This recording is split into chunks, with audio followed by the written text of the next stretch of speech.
Je m'appelle Bruno Jadoul. J'ai une activité de fermier. En 2015, j'ai décidé de mettre de la vigne et c'est comme ça que le domaine est né. Je produis principalement des céréales et de la betterave et également des légumes. Mais pour ça, je loue les terres. Alors, le domaine des Lois, il est situé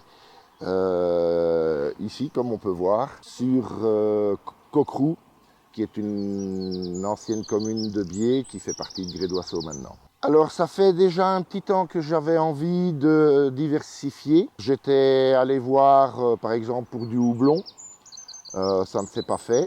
À la place j'ai planté de la vigne. La terre étant bien située pour de la vigne, aussi bien en direction qu'en inclinaison. La diversification me permet de vivre tout simplement. Ma ferme n'était pas viable en tant que telle, ce n'était qu'un mi-temps. Et en plantant le raisin, j'ai apporté une activité complémentaire à la ferme. Les principaux circuits de distribution sont les magasins locaux et de la vente directe. Le nombre de bouteilles est très difficile à situer pour l'instant parce que la vigne est jeune. Il faut encore que ça se stabilise. Un petit exemple, j'ai grosso modo une production de 8000 bouteilles sur 2020 et 2021, 3200 bouteilles. Parce qu'il a gelé et puis c'était une année pourrie 2020, les maladies et tout ça. Et j'ai eu beaucoup moins de rendement. Contre le dérèglement climatique, il y a une solution. Je laisse beaucoup de bourgeons sur la vigne. S'il gèle, il y en a une partie qui sont foutus. S'il ne gèle pas, je n'ai qu'à enlever ce qu'il y a de trop. Je peux me le permettre parce que j'ai peu de production, 1,5 hectare. Si j'avais une production de 6 hectares qui est plus ou moins 6-7 hectares, c'est un temps plein, je ne pourrais pas me le permettre. La vigne, elle est faite en bio et les cultures traditionnelles, elles sont faites en traditionnel.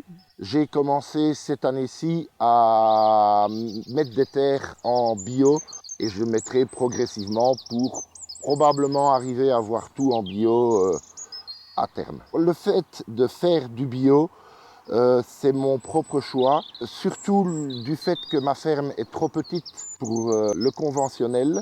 J'espère pouvoir avoir un revenu suffisant en travaillant en bio. Que si j'étais resté en traditionnel, ça n'aurait pas été possible. Mais c'est surtout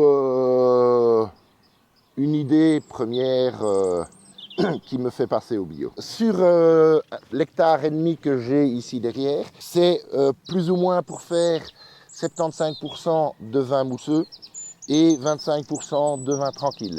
Le vin mousseux n'est pas fait chez moi parce qu'il faut trop de matériel pour le faire.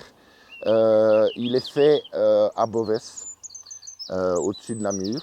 Et le vin tranquille, il est fait chez moi, lui. On dit vin mousseux parce que on n'a pas le choix, c'est un vin mousseux. Même si c'est, point de vue qualité, c'est pas très bien réputé. Je préfère l'appeler les bulles. On essaye de faire un vin le plus brut possible. La première année, en 2019, il y avait 6 grammes de sucre par litre. En 2020, on avait 4 grammes et on vient de redemander des bouteilles. Il n'y aura que 1 gramme de sucre par litre, ce qui n'est pas grand-chose. Pour dire comment est-ce qu'il est, le mieux de tout, c'est de le goûter.